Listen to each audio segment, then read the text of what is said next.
Welcome to atdracaenawines podcast. Our wines plus your moments equals great memories. I'm your host, Lori, and this is a podcast about all things wine.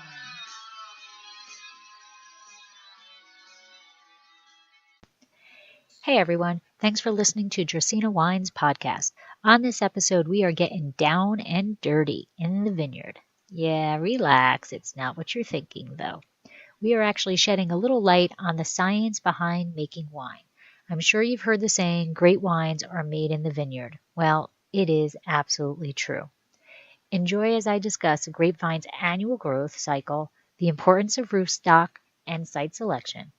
Allowing the grapes to create the best quality fruit possible is a balancing act in terms of maintenance of the vine, and trellising systems are a major factor in creating that perfect environment. There will be pictures of different trellising on the homepage. Before we get into the nit and grit of it though, we'd love for you to click that subscribe button and please leave us a review so we know your thoughts. Sláinte.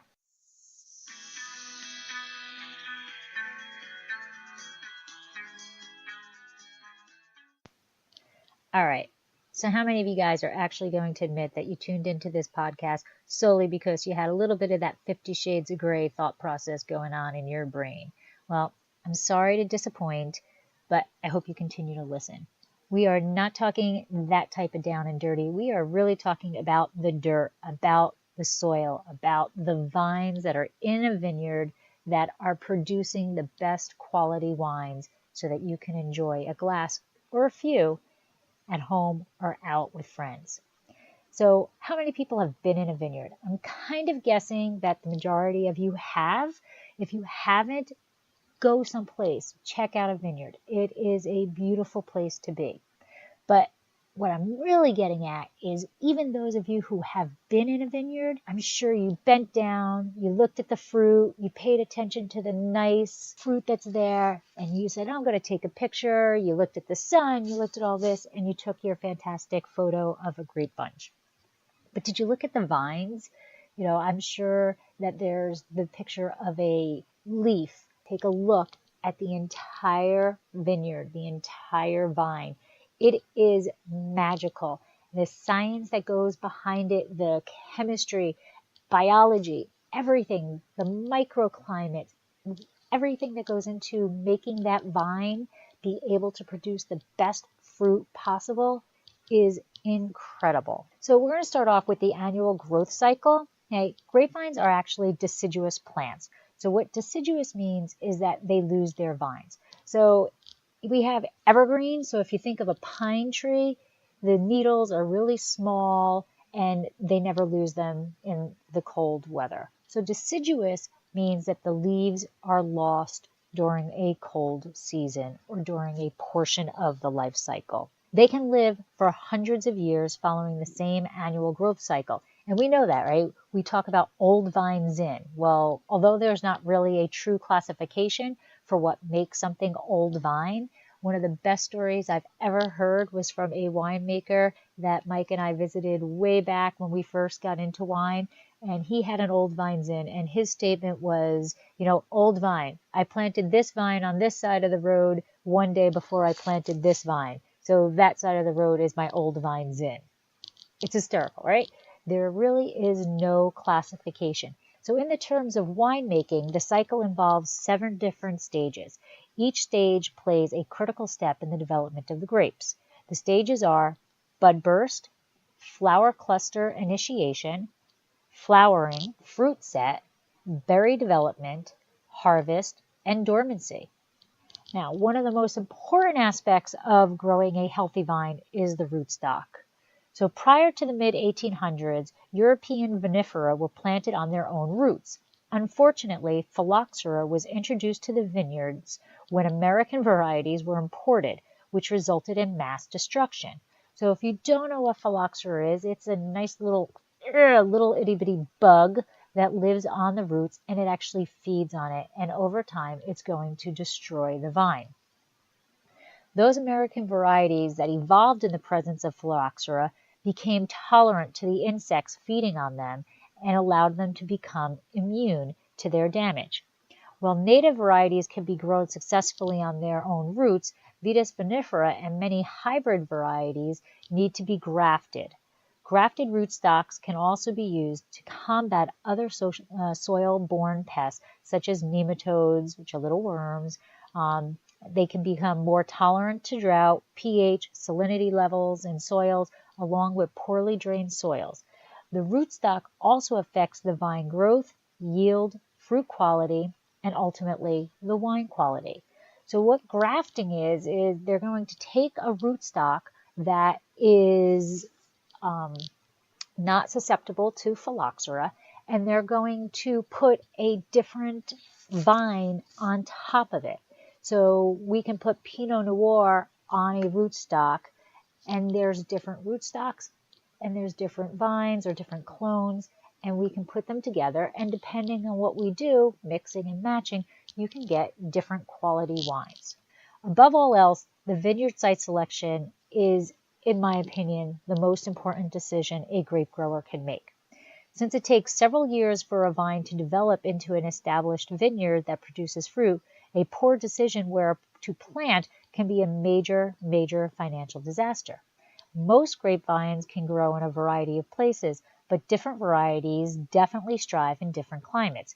Heat summations, seasonal variations, longer-term cycles, and fluctuations in weather hazards. So think about different varieties that are grown, right? We see different varieties in the Hudson Valley than we see in Napa and Sonoma, or that we see in Burgundy or Bordeaux, right? All of these areas have different temperatures, different climates, and obviously different grapes are going to do well there. Now, that doesn't mean that you can't plant any grape you want, any grape variety you want. I can plant a Cab Franc anywhere, but whether it's going to grow a quality fruit or develop quality fruit from there is a whole different ballgame. Okay? We want to be able to pair the grape variety with the climate that it's meant to be in. So how is it a balancing act? So in order to get the best fruit, it is imperative that the vine stays in balance. Just as we all need to eat a properly balanced diet, the grapevine needs to remain in balance. The vines need to be able to grow foliage, roots, fruit, and establish a trunk. Depending on influences such as soil, depth, soil texture, rainfall, and seasonality, the grower must adapt irrigation, fertilization, and viticultural expectations. If the vine becomes too green, so lots and lots of actual leaves, it won't produce enough fruit. And if we have all fruit, then there's not going to be enough leaves to regenerate the energy to make it maybe to another season or to make that fruit be good. So you've heard all the time of, oh, well, it was a drought season, but the fruit is so vibrant and full of flavor. Okay, that's because as the fruit gets bigger and bigger and bigger, it's going to have more water in it. And if the vine itself is growing so many bunches of fruit, it only has X amount of energy.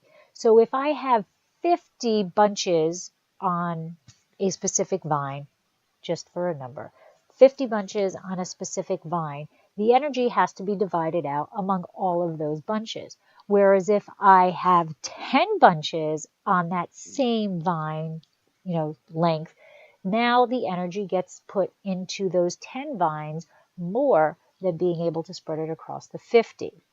So you're going to get better fruit quality. Now, we can go through things such as fruit drop or, bunch dropping or green dropping. So we are going to trim the leaves to allow certain sunlight to hit it in a certain way, or we're going to drop fruit because we're getting too much fruit and we want to, have better quality and smaller bunches. So depending on what we decide to do with the vine has an end result in how those bunches are going to be. So you can overcrop or you can undercrop, and that determines the quality of the fruit. In order to maintain this balance, several important decisions are made by the grower. So these include trellising, irrigation, decisions for the entire vine. In row spacing, how close am I putting vine next to vine? There's only X amount of nutrients in a soil, so if the vines are really, really close together, they're going to compete for that nutrient, okay? Same thing with irrigation. Okay, where we're just using what the rain comes, or you can water. If I water all the time, that's going to produce a different fruit than if I am letting it go dry. It depends on what the winemaker wants. So in addition to the trellising and irrigation, we have pruning, shoot thinning, and crop dropping in order to maintain that balance. Leaf and lateral removal to adjust for the light penetration, and one major decision is the trellising system. So this is going to bring me back to my original question. When you're in the vineyard and admiring those beautiful clusters, looking for that perfect sunbeam of light to take a picture of those berries, have you actually ever noticed differences in the vines? Some vines look big, giant heads, while others are divided. Trellis systems allow the grapevines to grow to the best of their abilities in an environment that they have been planted in. So there's two main categories of canopy systems or trellises. And there are loads and loads of different types of trellises, but I'm just going to talk about the main ones. So the two categories are non-divided and divided canopy systems. So under the non-divided canopy systems, the first one is umbrella niffin or head-trained vines. In this situation, there are 2 or 3 wire trellises that are used for umbrella niffin trellis. A trunk extends to the point of about 4 to 6 inches below the top wire. This system utilizes long canes, which allows for about 10 to 20 buds on each cane that originate from the renewal spurs at or near the very top of the trunk. The second one is a high bilateral cordon. This system involves training the cordons along the top wire of the trellis in a manner similar to the low bilateral cordon system. The cordons remain as semi-permanent extensions of the trunk. They need to be replaced almost every 5 or so years. Generally, only 2 wires are needed for the trellis. The bottom wire serves as a training wire and a hanging wire for the irrigation system. The last of the non-divided trellis systems is a very popular one. And there's quite a bit of controversy of whether or not this is a great trellis system or not, but I'm just going to tell you what it's about. Okay. The vertical shoot positioning trellis system, better known as VSP, is also known as mid-wire cordon. Okay. It restricts the fruiting and renewal zone to a small vertical zone along a single trellis Y. VSP is a good canopy management system for low to moderate vigor vines. So if you have a fruit that just is known to be very vigorous, known to do a lot of green, then this is not the system for it. Okay?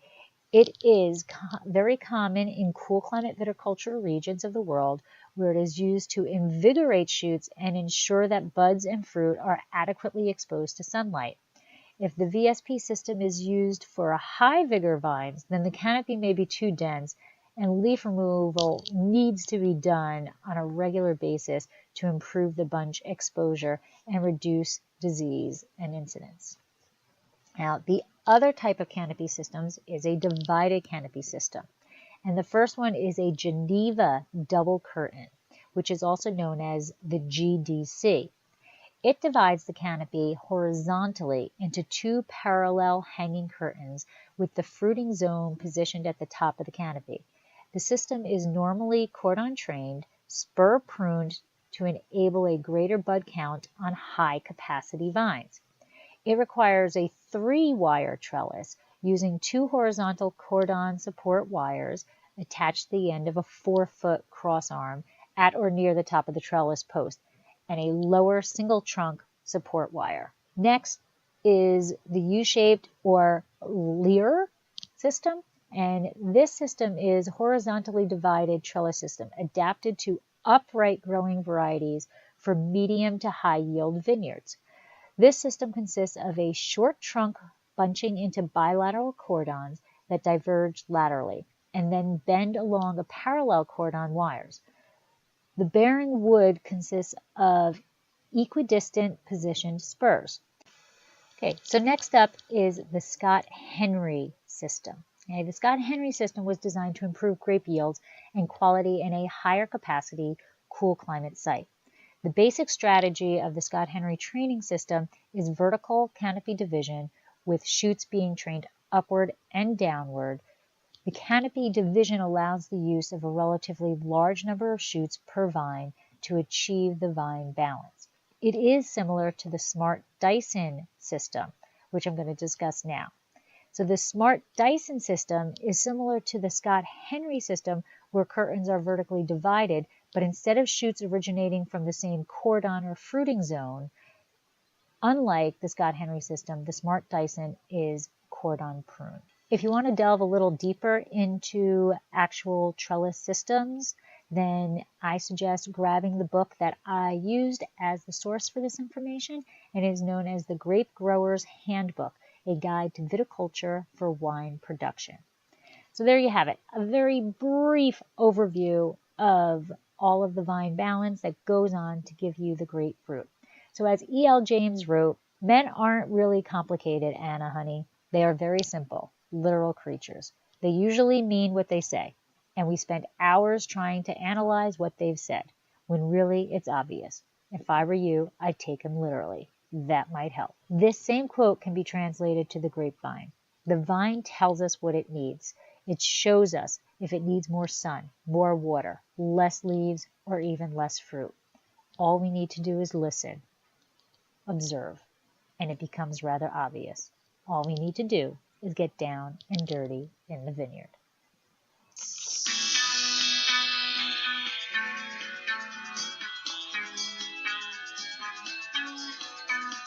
Thanks for listening to Dracaena Wines podcast. If you have suggestions of what topics you would like us to discuss, please reach out to us on social media or at dracaenawines@gmail.com. If you liked our podcast, please subscribe at iTunes, Stitcher, Google Play, or whichever podcasting program you use. To easily subscribe at iTunes, please go to bit.ly/Dracaena podcast. That's bit.ly/D for Dracaena and capital P for podcast. We would greatly appreciate you leaving a review on your favorite system. It helps others to find us. Let's get social. Find us on Twitter, Instagram, Facebook, Snapchat, Pinterest, YouTube, Google+, and Periscope at @dracaenawines. And I am on LinkedIn as Lori Hoyt Budd. Check out our award-winning wine at dracaenawines.com. And remember to always pursue your passion. Sláinte!